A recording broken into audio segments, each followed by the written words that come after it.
Oh, hey, welcome to the Real Deal Landman Show. I'm Drew Hopkins. This is Jerris Johnson, and special guest today, wearing that Spider-Man t-shirt, Mr. Kyle Reynolds. We are super excited because this is, as you know, this is the grand season finale. Season 1 of Landman is in the books, and we are here to be your just little bit of everything about that show. We're going to tell you about the season. We're going to wrap up everything good, but more than anything else, we're gonna talk to Kyle about his experiences, about the profession. So we're gonna get right into it. I don't know if you guys noticed, but this is not a green screen behind me. This is the Great Pacific Northwest. I decided last minute, I thought, you know what? For a season finale, I've got to do something special. I got to take this show on the road.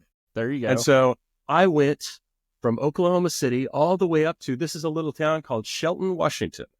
And so this is what I've always seen of if we've got Seattle right here, if we've got the canal and we've got the bay in there, we've got Olympia, the capital. Yeah. And then over here on the Olympic Peninsula is Shelton, Washington.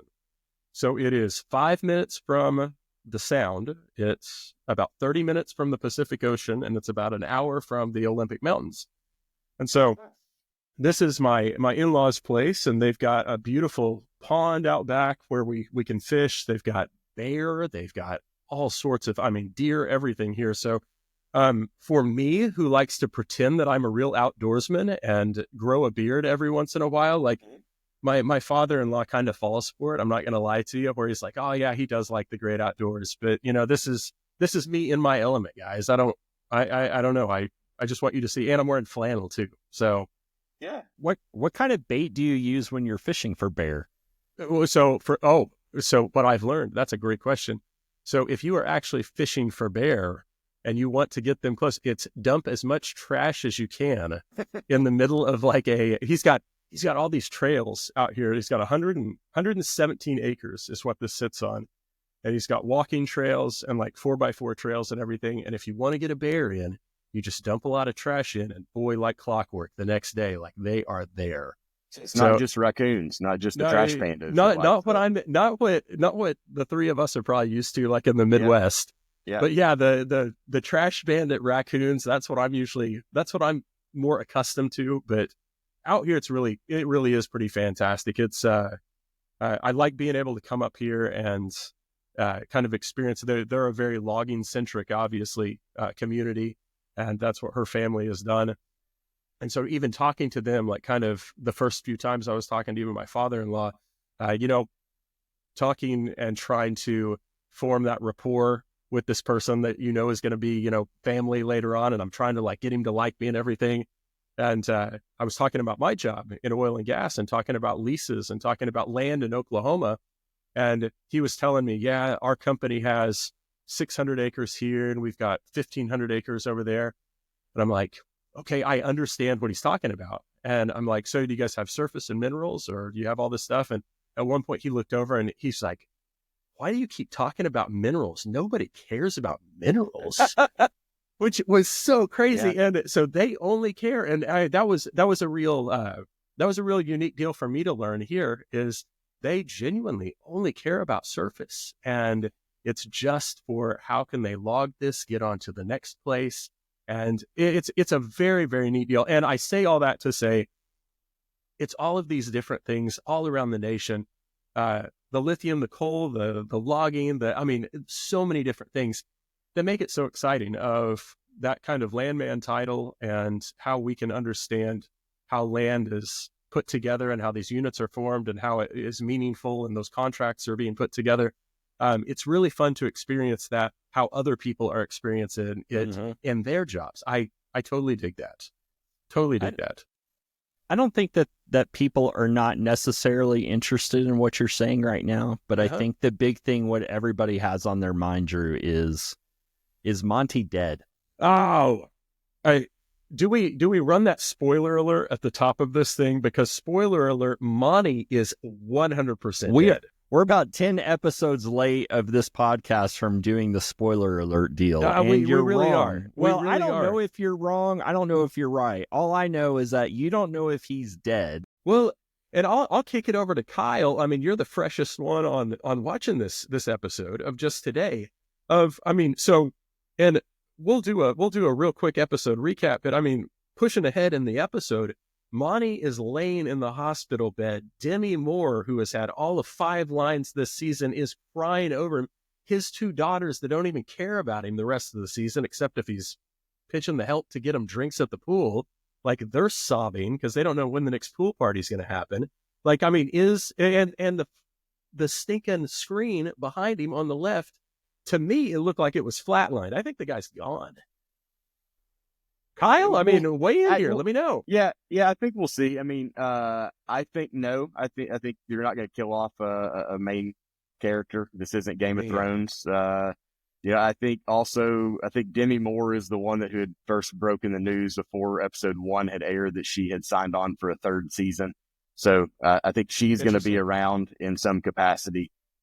Biggest thing to me, though, that makes me think that he's still alive is, when Tommy's talking to the attorney about becoming president of the company, it was because Ham's character had a clause if he was dead or incapacitated. And we said incapacitated as many times as you could in like a paragraph as possible.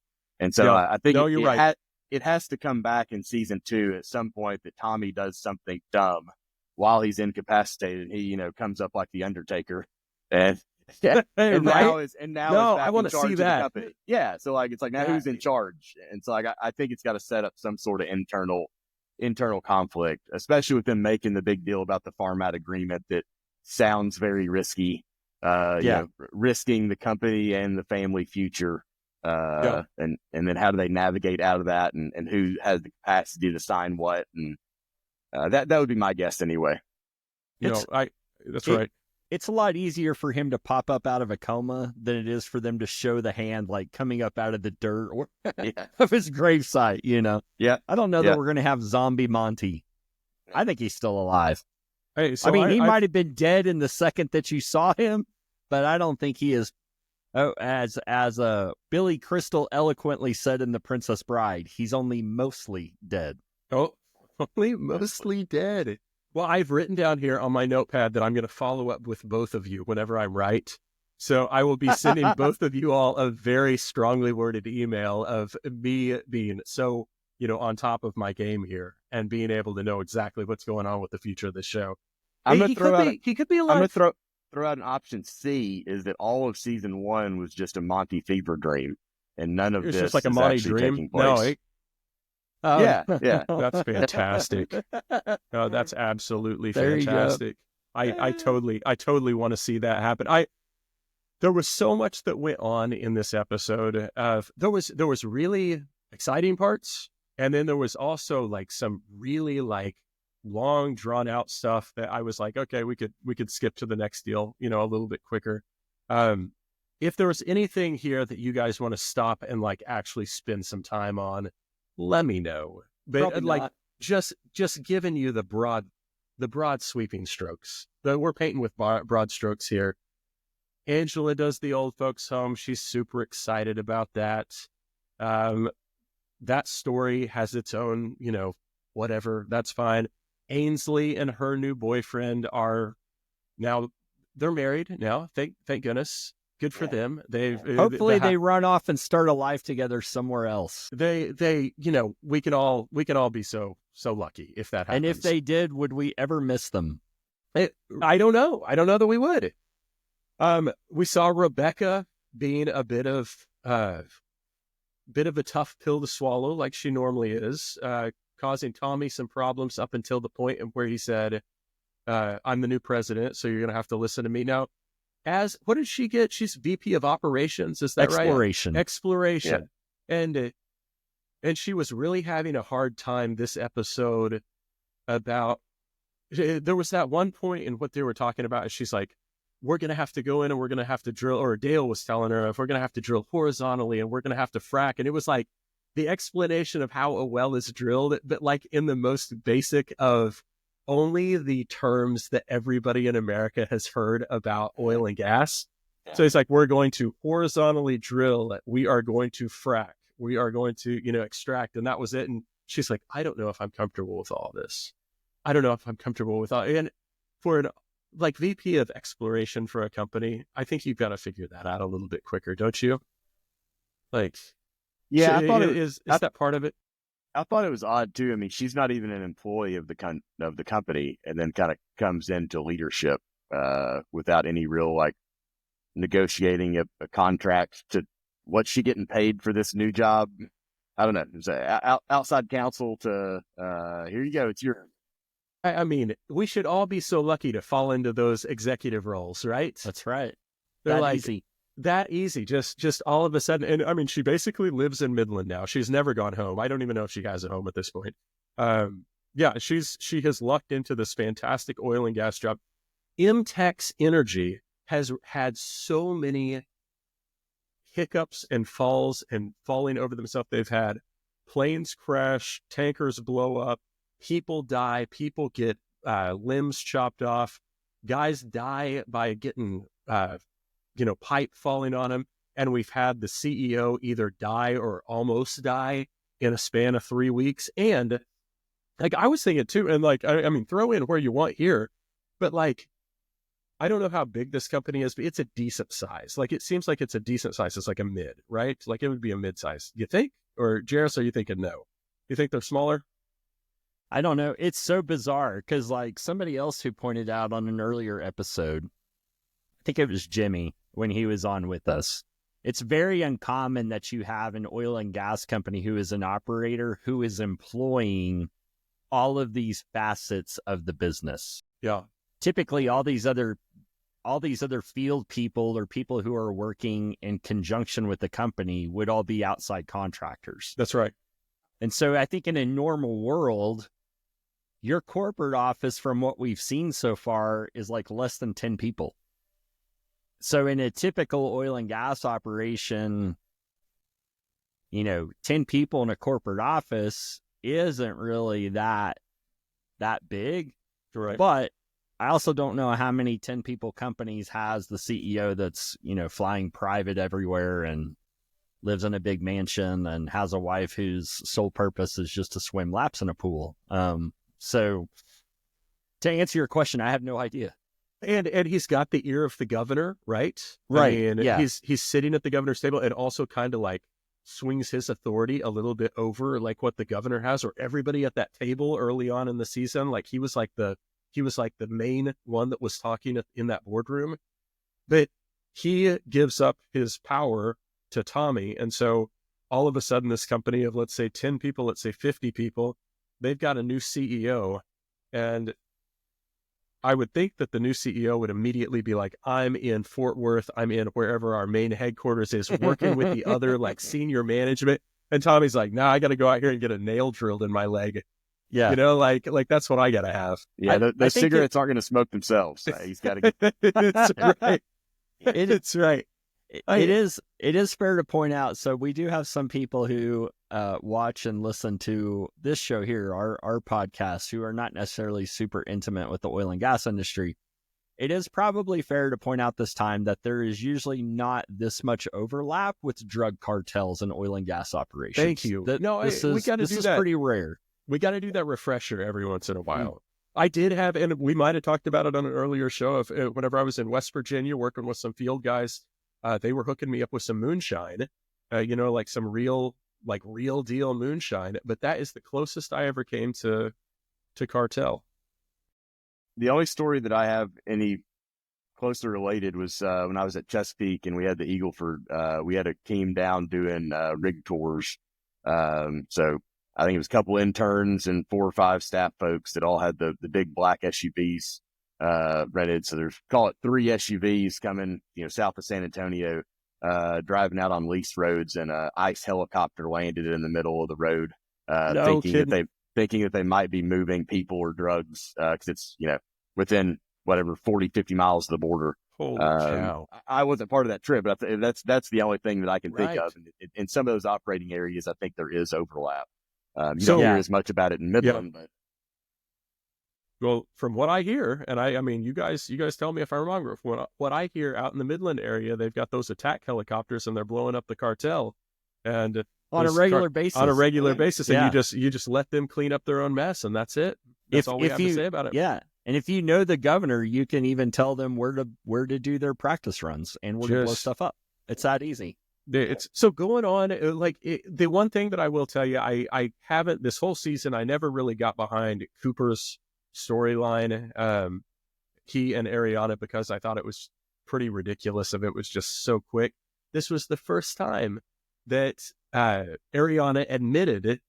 She was like, are we moving too fast here? And I was just like, honey, yes, you are. It's been days. What's the problem? Well, get over him already. Good night. Get over it. No, she but I did like that. She was like, are we moving too fast? And Cooper was like, yeah, probably. Should I go out? And she's like, well, I didn't say that. Like, oh, no, hold on. No, you're staying here. But they're working through, she's working through getting over the memory of her husband who passed away. And the nice thing is Cooper said that, if you want me to be here and relive all those memories and be able to go through those and talk about them. So that was very nice. Does she still need a very high level of therapy? And she's got $1 million now. She signed that check. Well, it sounds like Cooper spent that money. That was the other. I think he's using the $3 million her and her family. I didn't even think about that to go buy these leases that are real speculative. To go buy leases that he hasn't done title on. Yes. I didn't even think about that. You're right. That may be where he's funding this whole thing. That's a heck of a lot of. I mean, if she's letting him do that with that, maybe those two crazy kids are going to make it after all, guys. I mean, so this morning I was in a conversation with somebody who lives locally here in Colorado Springs, and she was asking, so what do you do? And I said, well, I don't know if you're familiar with the term, but I'm a landman. And she said, actually, I am familiar with that. And I said, well, is it from the TV show or from something else? And she said, well, it's from the TV show. And I said, okay, so no, you don't know what a landman is, unless you're following the storyline of the son, because Cooper is probably the closest thing to a landman that we're actually seeing so far. And maybe that was the intent all along. Maybe the story will focus more on him in the next season, and he is the landman. He is the title character. Yeah, I think that'd be a cool plot twist if that was, we all thought it was trying to figure out how to fit Billy Bob Thornton into that role and have been debating all year or all season, and it's like, oh, no, actually, it's somebody that is opportunistic and, a problem solver and kind of fits the boxes of what he's trying to do. I mean, if he's successful in putting together these units and flipping those leases and moves out of town, as he said a couple of episodes ago, it's like, maybe he was the landman. That's what it was all about. I would love it, honestly. And then it also had me thinking, are we going to see a Sheffield type situation here? Mm-hmm. Where Tommy is president of MTEX, if Drew's half-cracked idea is correct that Monty's dead, he's and dead. Tommy actually takes it over. He's dead. Then does Tommy end up buying Cooper's company at some point? I mean, there's a lot of cool ways that this story could go. I mean, they're really doing, and I 1,000,000% agree with you, Kyle. I think that would be a honest to goodness, amazing take of, we thought it was all about Billy Bob Thornton and his character, and it really turns out to be Cooper's story. It'd be cool.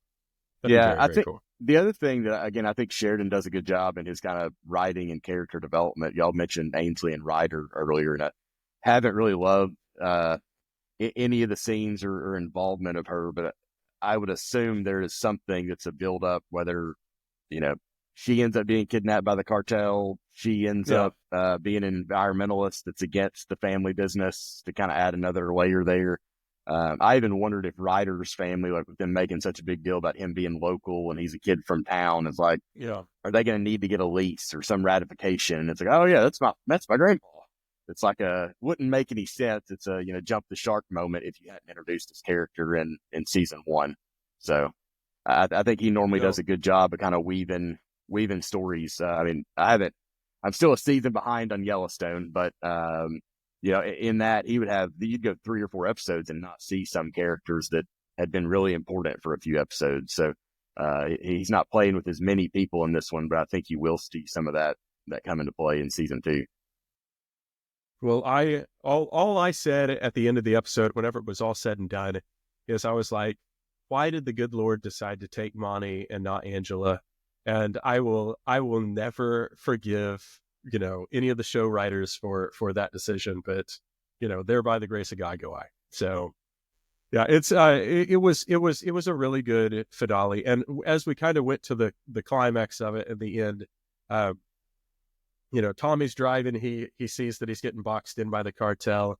The cartel takes him to, I guess, a bar someplace in the very rough and tumble area of Midland or Odessa, and he's in a basement and he's being tortured. I mean, a very intense torture scene to where, like, again, I was watching it with the in-laws here, and all 4 of us at one point were convinced. We were like, this actually maybe, and Jerris had kind of had a thing if he was like, maybe Billy Bob didn't make it through the whole season.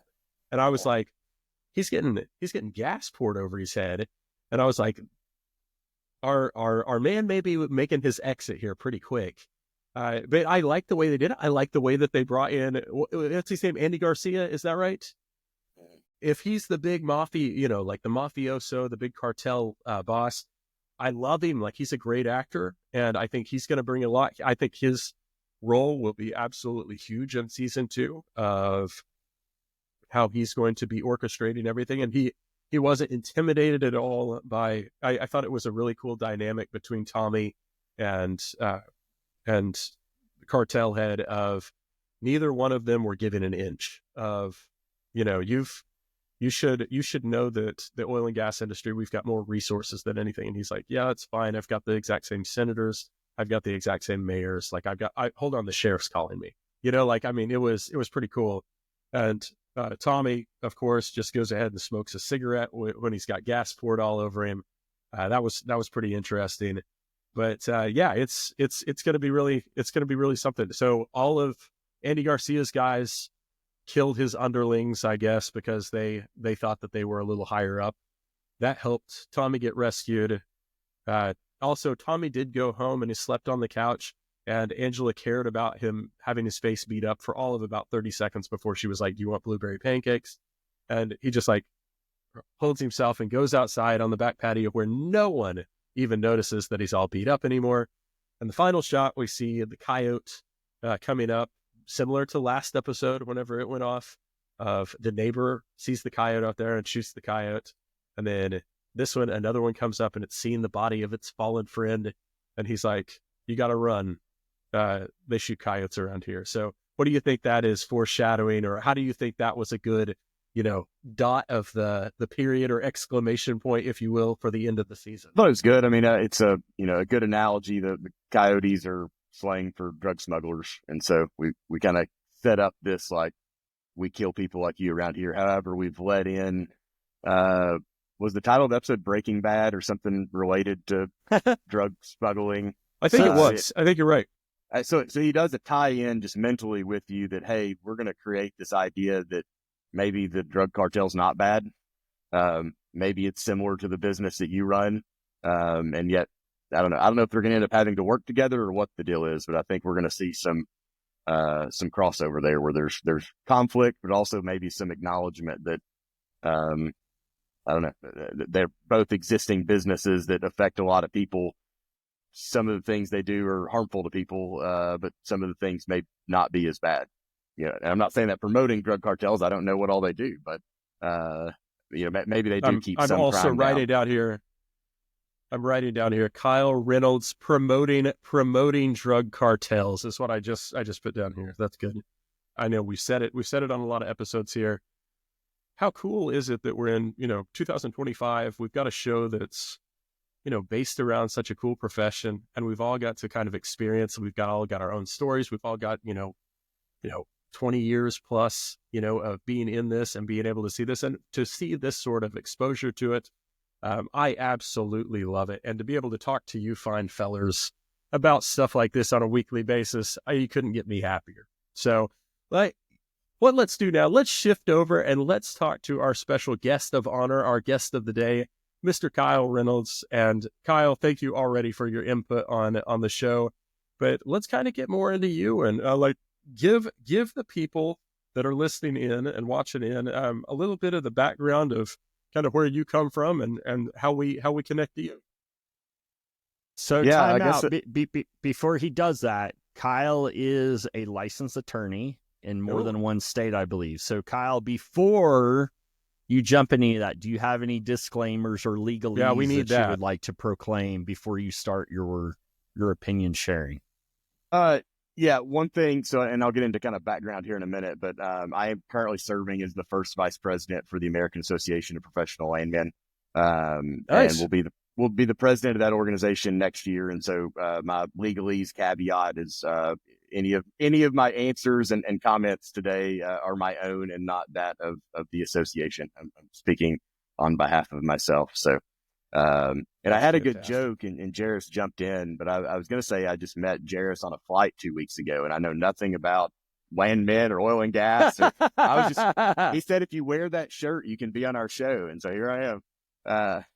But no, I grew up in Arkansas, went to law school at the University of Arkansas. And I tell people I'd rather be lucky than good. I knew nothing about oil and gas or landmen or anything, but during my time in school was when the Fayetteville Shale blew up and Chesapeake Energy put together a couple million acres and was trying to hire folks from Arkansas that might know some other people in Arkansas that help them buy more leases. And so for I guess a 3 or 4 year run, they took 2 or 3 kids out of the law school every year to come work in Oklahoma City. And so I just happened to be in that window of time and really loved the fast paced nature of the land business. And I like property rights and contract rights and that things move really fast. And I joke with folks, if attorneys were ruling the world, no decision would ever get made because they would all just point out all the flaws and potential things that could go wrong. And so working in the oil and gas business, those things, you're never going to break the law in person, but at some point you have to make a business risk, make the business decision, we can do this and then try to fix it. Worst case scenario is X or Y. And I just really liked that style of thinking. It's at the end of the day, I think I like to problem solve, and it's a great place to do that in the land business. Whether it's trying to find out how to find a person if you're needing something signed, or how to put together a unit or a trade, or how to make things work. So today I worked in-house for about 10 years with different companies, and then today I own my own company, RBG Permian, and we buy and sell minerals and non-op interest kind of in the New Mexico, Texas, and Oklahoma area. Nice. That's awesome. And yeah. So wear a lot of hats. I think Jerris had said I self-proclaimed serial entrepreneur, and I think at the base of that, or the root of that, kind of is again trying to problem solve and help people. So I do some real estate stuff, some commercial real estate, hospitality businesses. Invest in a couple of tech and food and beverage businesses. So kind of run today, my business partner and I, more almost like a family office. So oil and gas is our base and what we do the most of and what pays the bills. And it allows us to, kind of invest in some other things and diversify a little bit. So I wanted to ask you about this, Kyle, knowing that you have all these different ventures. Is that taking that approach, is that something that you recommend that some landmen or that all landmen do? Should they be looking for other things to diversify themselves in? Why or why not? Why do you think that has worked for you? Why have you had success with that?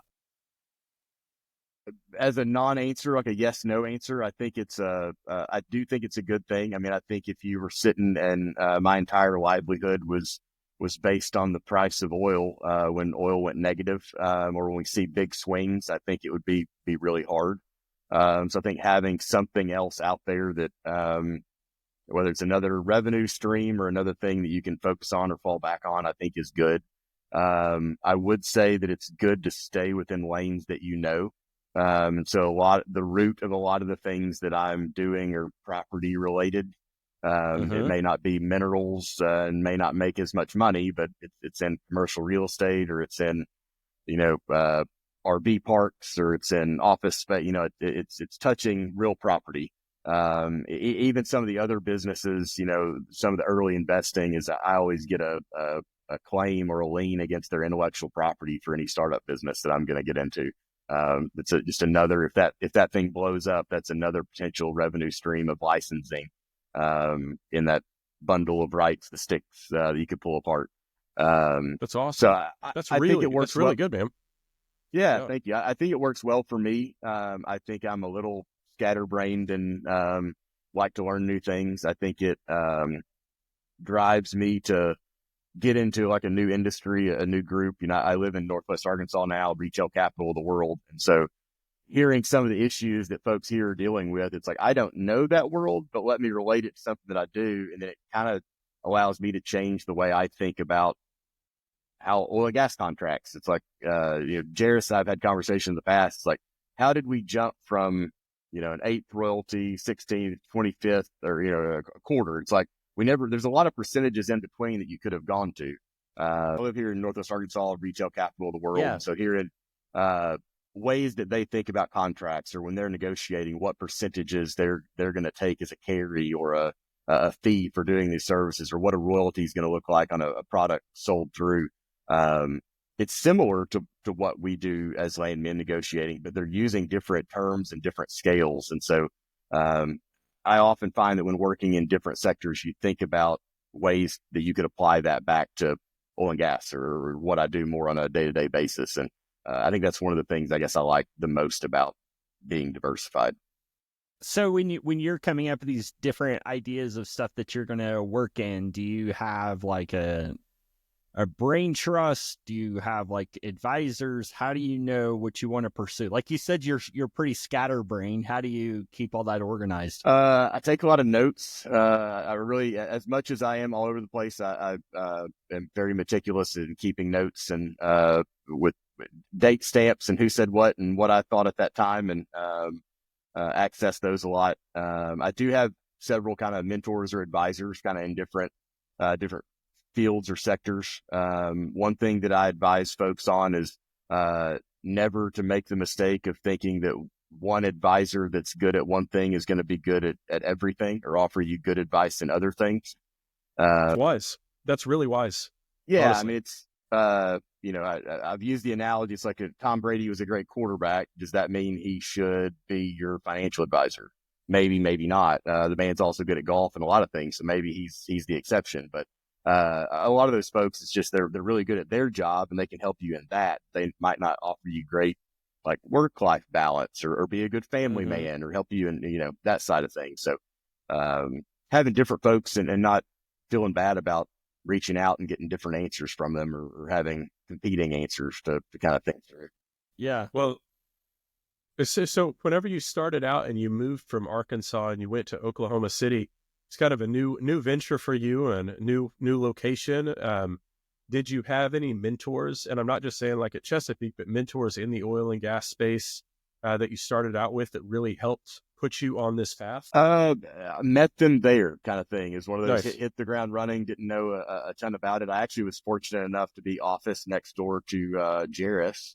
Nice. We were working at Chesapeake. I don't remember that. What years was that?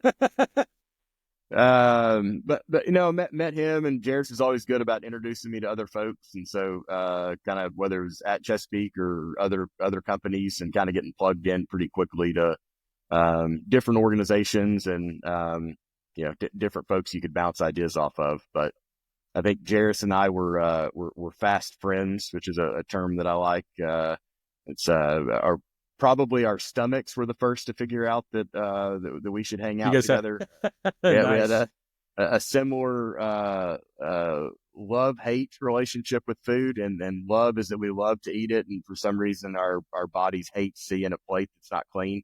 And so let me ask you guys. You guys both are out of Oklahoma City area. Is there any restaurants from Oklahoma City that you absolutely miss? There's a few. Cheevers was always one of my favorites. Cheers, good place. Yeah, Jerris has to tell his description of the most famous item from Cheever. Are you talking about the pecan ball, Kyle? The pecan ball, yeah. Yeah. So actually, my mom had a birthday. Crazy, yeah. But my mom has a birthday every year. Yeah, and she had one this last year as well. And so I was in Oklahoma for it. And my sister and I took her to Cheevers, and my mom had never been there before. And I walked in and I didn't even look at a menu. I knew exactly what I wanted. I wanted the Juan's queso deal as the appetizer deal, the chicken fried steak with the jalapeno cream gravy. Gotta get that one. That was the entree. Classic. And then for dessert, I didn't know what anybody else was getting, but I knew what I was getting, and that was the pecan ball. And if you're not familiar with the pecan ball, what you're going to do is you're going to start with a ball of vanilla ice cream that's roughly the size of a baby's head, and you're going to love and cradle that thing just like it's a baby's head.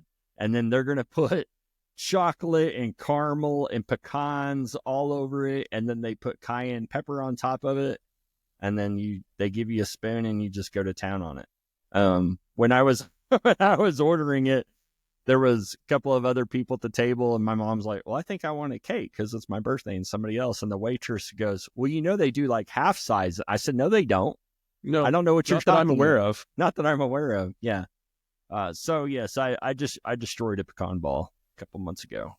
We went there pre-Christmas this year, took some friends, and that was our holiday dinner with one of our favorite couples. And we did have the pecan ball. One person at the table did get the jalapeno gravy and the chicken fried steak, and I don't remember what we had for appetizers, but fantastic place. They just opened one in Tulsa too. Oh, really? Really? I did not know about that. That's closer to me. That is closer to you. Within the past, I want to say 2 weeks. So, oh, cool.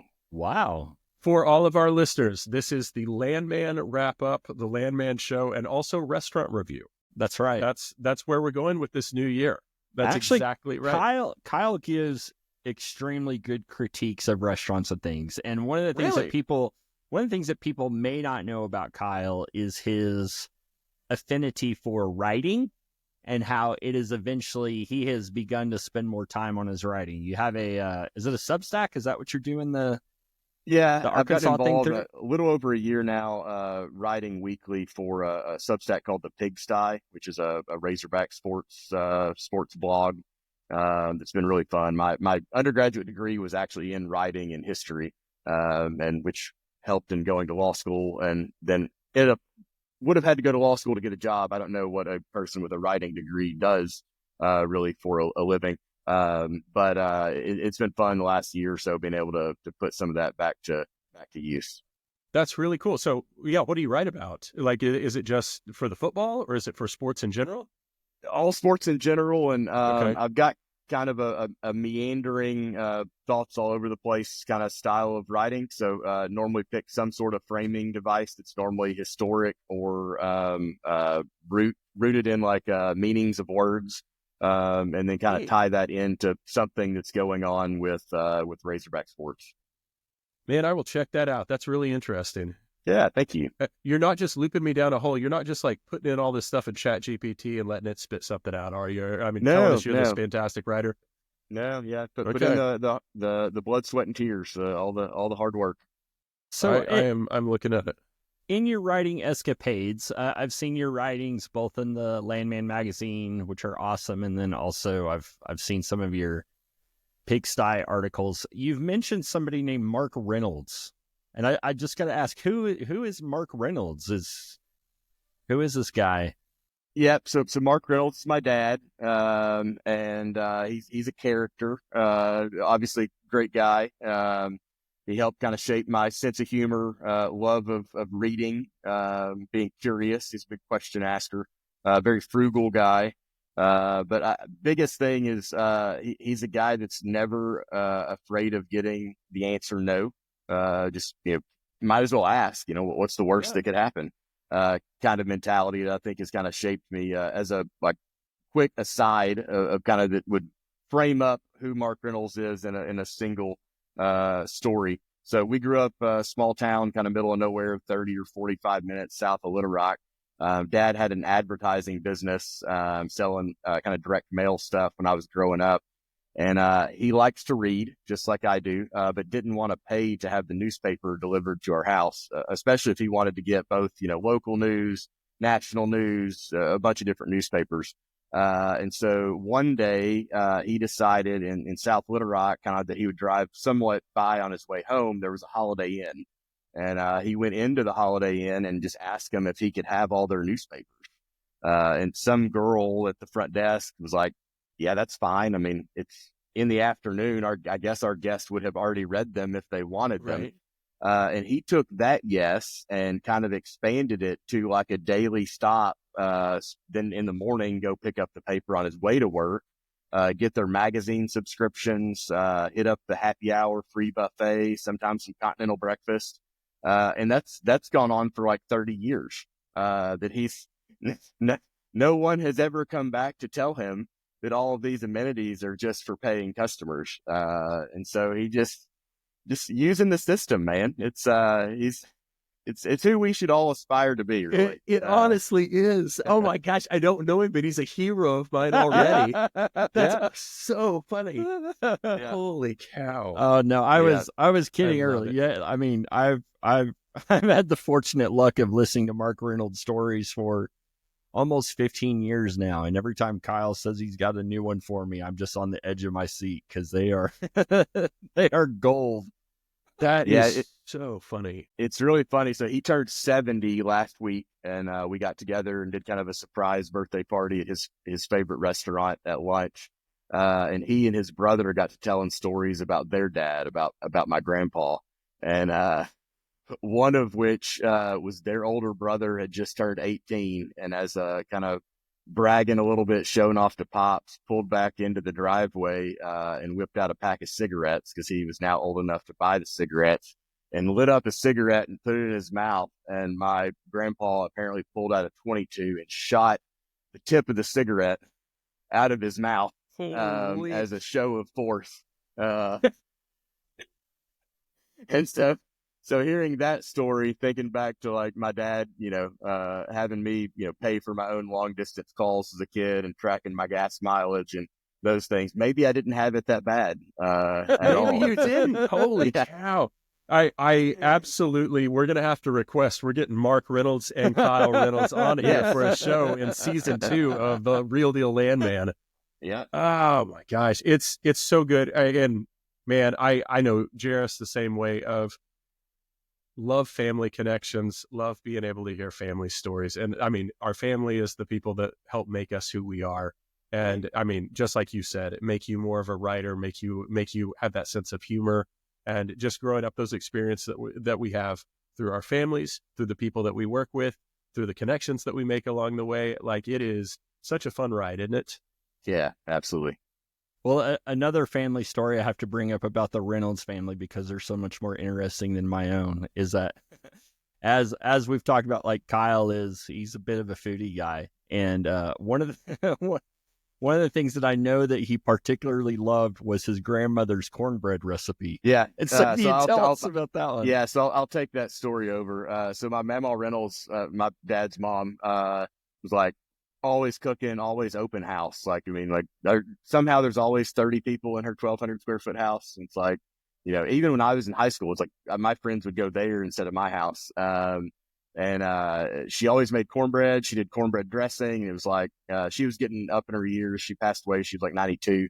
But I was like, I want to start getting some of these recipes. So kind of sit down with her, what's your kind of homemade cheese dip recipe? And so I was like, all right, Mama, I love your cornbread. What's your secret? What's the recipe? And like, pencil and paper out. And she's like, well, I mean, I've got a great recipe that my mom gave me, but you like Jiffy. I've been making Jiffy straight from a box for you for years. She's the greatest cook ever. Nobody good. Yeah. That is really funny. So another thing I'll say about Kyle. So Kyle he's a bit, I hope you're okay with me using this word, and I didn't know another word to use, but you're a bit of a futurist. Like, oh, yeah. And that's one of the things that he and I have always liked talking about, is like, where are things going? whether it be just in the world or in the land profession. And I know that he keeps on top of a lot of this stuff. So, if that's a passion that you'd like to talk about for a few minutes, like what are some of the things that you see that might be coming out technological wise that could shape our profession? Yeah, I think there's several things. I think the blockchain technology and the ability to kind of have perfect records and smart contracts is something that's going to change the way we do title and the way these agreements are set up. Obviously, I think it'll be smaller scale and something not as complicated maybe as royalty payments. It may be more surface real estate transactions. But I think that's going to happen pretty quickly. I think we're already seeing use of artificial intelligence in drafting contracts and mapping and identifying new opportunities. I think the biggest thing, and Jerris and I talked about this a few years ago, and the technology has gotten better, but the application hasn't changed to my knowledge really yet. But, like I can use Google Assistant to get a reservation at a restaurant now that doesn't take online reservations. And the bot calls and gets somebody on the phone and then asks me prompts back and forth is like, will you split your party? We make 8 into 2 4-tops. Could you go to 6? Do you want it at 5 p.m. or 7 p.m.? Like, and is negotiating back and forth. But if you think about in context of what a landman would do, if you were trying to put together, whether you're buying leases or minerals, but take a drilling unit, you could have the same bot negotiating with all 100 owners in that unit at the same time. And it potentially knowing where prices and royalties are going up and down on a spectrum, and take what might have taken a few months for a bunch of landmen with their call logs, and the time gap in between allowing one neighbor to go talk to another neighbor and your price is always going up. Instead, if the bot's able to close this deal in a matter of minutes, hours, days, it should be a great price reduction in keeping all those payments lower and terms more similar to each other than having these weird outliers that might have talked to a junior landman on the phone one day. It gave him a better deal than he was supposed to. It's always going to be negotiating in your best interest. And to counter that is, what if the other side also has a bot? You're right. As we get more into that. And so then are they more agreeable instantly because they know what's best for both sides? And there's none of this like one-upping, son, I'm going to shoot that cigarette out of your mouth and we'll talk later, kind of thing. I think all of those are things that are really much nearer term than we really realize. I definitely agree. There is so much that's going to happen in the next 5 to 10 years on that AI front, and being able to use these bots to the companies going out and do it, like what you said, to be able to do negotiations with 100 different royalty owners all at the exact same time. Think of the benefit to that, and think about the real time application, information that could be coming in. It's absolutely staggering. It's amazing. Very, very interesting. Any other tech advances that you're seeing, whether it be through software or anything else that you think we might be kind of looking forward to? I think obviously like robotics, physical robots are a thing that, if you think about most of the drama from the TV show that we're talking about has come from people being in physical harm's way. And yet if you were able to deploy physical robots into those work environments, and mitigate that risk and mitigate people working when they're tired or being on stimulants to be out there too long, I think your errors on the job should go down, and then you obviously don't risk harming people. And I think you're seeing that being deployed in a lot of the industrial sectors already, whether that's drone usage or other robots. But I think we're going to see a lot more of that, pretty soon too. The other thing I mentioned to Jerris the other day, and it's again infancy, but where we're at with quantum computing and kind of the ability I love that. So interesting. The ability so incredibly interesting for it to process something in a matter of minutes, what would take existing computers hundreds of thousands of years to come up with the same solutions. It's like, Instead of having, Jerris and I've worked at companies together, and it's like you get together around budget time, and you're asking a bunch of kids relatively right out of college, let's put together the best drill schedule. Mm-hmm. And it's like there's some computer usage in that, but not really. It's more like, we move here in about 6 days and there and carry the 3. And where does that become? It's like there's a better way to do this. And if you feed all the data into the right computer, and it can give you a perfect one that never has lease expirations and also maximizes your production, and really a lot of benefits. And again, it's a buzzword. So I don't know how quickly the buzzword becomes reality. An application, a reality. Yeah. But I do think it's coming. You have spurred some like my creative thinking of, for season 2 of the Landman, if Taylor Sheridan introduces like an AI, like a Tesla bot that is like the sidekick to Billy Bob, this season, this show will be the top of my list from this point on. Like, I mean, we need the very cheeky, like kind of, it always throws out like the little zingers, in the back as it's like fixing a bad site. Yeah. Like that's what I want from this show. I really feel like it can take it up a notch. Yep, I agree. So for the for people in the landman profession, for example, that might be apprehensive about the technology or are skeptical about like what can it really do, it seems like in conversations I have with people, they see it very much as an all or nothing approach. And so when they test a bot on one function, and if it doesn't do that function perfect, then it's, they throw their hands up and say, well, see, it doesn't work. I think there's kind of more of a methodical approach that is there. Just in conversations that you have with people, Kyle, like what, for naysayers or for skeptics, what do you say to them to help them put their minds around it or be able to understand this better?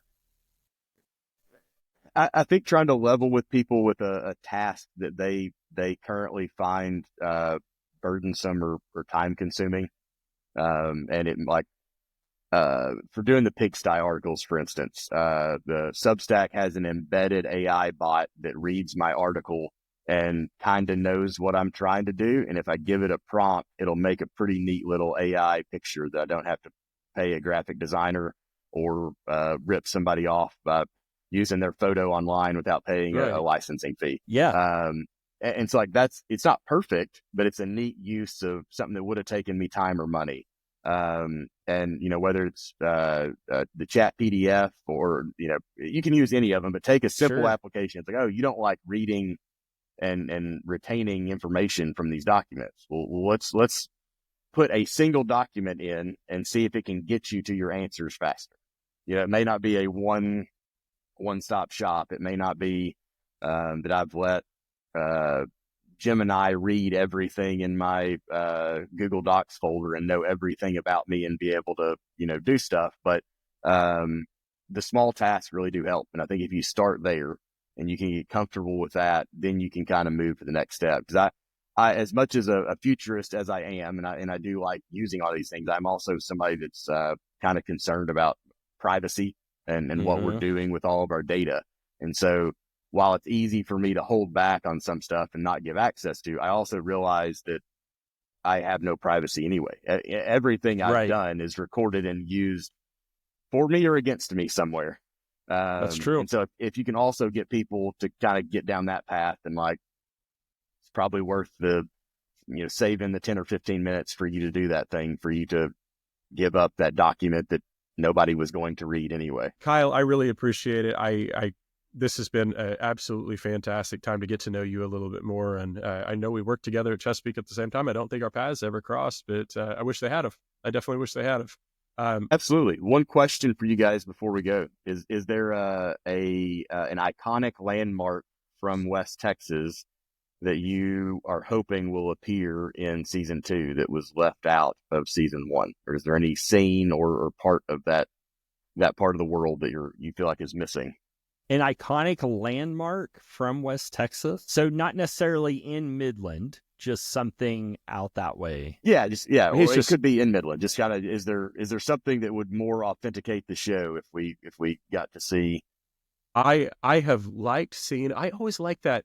What makes me always know that I'm in Midland I'm in Midland, and it's that bank sign that's downtown that always shows the price of oil per barrel. I mean, you see that and you're like, I know exactly where that is. I've stood on that corner. I felt the heat of, the Midland breeze on my face. Like, I know that, and I know the feeling of standing staring at that. If they ever had anything at the Wall Street Grill, I'd like to see the Wall Street Grill bar. But I wish I was funny enough to have thought of it. But the guy that earlier in this season that I brought on the show, or that I told about on the show, where he said it's not a good representation of Midland, like of the pad sites, until there is some HEB bags that are stuck to the side. Yeah. And I think that is the funniest thing I have heard. And it would be Midland, quintessential Midland. That's it. Like that is 100% it for me. So not a specific landmark, but the show, at least to me, gives the illusion that Midland and Odessa is like this metroplex that are merged together. And I think a lot of people who were to go out there would be really surprised to see just how far Midland and Odessa is. And so I guess what I'd like to see in the show is that, like, if the Norris MTech's house is in Odessa, and Billy Bob says, well, I got to drive over to Midland, I'd like to see him not show up in 2 minutes. I'd like to see him make like that 30-minute drive, and pass the air or the Space Force, and then Space Force continue That's on. right. Yeah. That's right. But just, I'd like to see a little bit of reality in recognizing that they're two very separate communities with two very different sets of people, and they're not connected to each other at all. Like, that's a pretty good distance. Kyle, is there anything that you haven't seen that you would like to see there? I think things you guys said. I think Wall Street, I think is kind of an iconic place downtown. I think some footage of 50 to 100 all of the same white trucks that are all the company vehicles parked in every parking lot. That's true. I think the bar is still a place. The bar. I think absolutely. Is that supposed to be the Patch Cafe, you think? I think it's a combination. Yeah. Don't they need the tiles on the ceiling? One of them saying MTech's and being just, I think that would be pretty cool. That would be pretty cool. And then somebody in Midland should do that now. They're in Midland right now. Somebody should put an MTech's logo on one of those things. That'd be hilarious. Yeah. That would be fantastic. And then the DoubleTree as the kind of only hotel for a long time downtown that's been in need of a renovation since it opened, and can somehow fetch whatever rate they want to. Yeah, $559 tonight. That seems fair. That seems really fair. What's the worst hotel value rate that you've ever seen in Midland? Two worst stories. One, everything was booked, and I was only able to stay out near the interstate. It's like the Big Texan I-10 or something. Yeah. It's a motel where there were RVs in the parking lot. And I checked into my room and opened the door, and there were boot prints, like muddy work boot prints across, and then step up on the bed and across, and then go into the bathroom. And so I kind of followed them. Good. And all the ceiling tiles had been removed from my bathroom ceiling, as if someone wanted to watch later. Hell yes. And so I slept fully clothed on top of the bed. Like, I don't know. This is enough surface touching that I want to do with anything in this room. That's one. And the other is at the DoubleTree.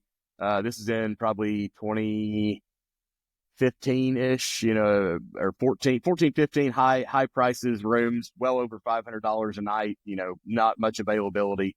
And I landed late in Midland, and a buddy picked me up at the airport, and we went to dinner or something. I didn't go straight to the hotel to check in. Got back to the hotel 11:30 or something to check in, and the poor lady at the front desk was like, "Oh, sir, I guess you didn't know Hilton's policy." I was like, "No, I wasn't aware." Apparently, if you don't check into your room by 10 p.m. on the night of booking, they reserve the right to sell it to somebody else. And so I didn't have a room, and again, it's high tide. It's not like I'm going across the street to another place. Yeah. And so got to start raising a scene, and got a manager, and our solution, was they could get me a rollaway cot and put me in the breakfast area there at the DoubleTree. Lucky. Yeah. Lucky me. Did it still cost $500? Of course it did. It was the nicest cot in town.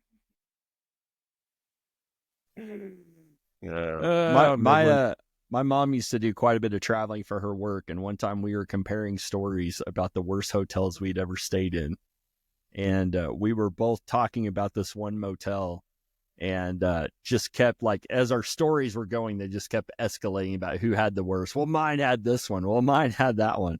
And finally we realized that our descriptions were beginning to merge and were becoming the same place. And sure enough, we were both describing the same La Quinta in Midland. That's so great. there was that one. It was similar to Kyle's Big Texan Extravaganza place or whatever that was. But the craziest thing I saw, I never paid it, but I did see once, the Super 8 off of I-20 was once listed for $1,000 a night. Unbelievable. For the Super 8. Good.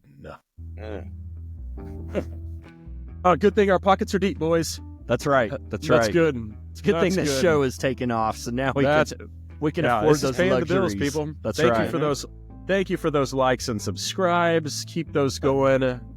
We're making so much money on this show now, we don't even have to mention our sponsors out loud. Why would we? No reason. They can't afford us. Oh, man. Well, Kyle, again, fantastic having you on today. Thank you for taking the time with us. This has been a really fun season. We're going to continue this show on. We're going to continue talking to just some of the best in the business and being able to bring their stories to you. And if there's certain people that you want to hear, please reach out to us and we will get in contact with them. Continue to share the message. Continue to, like we said, like and subscribe and keep pushing that name out there.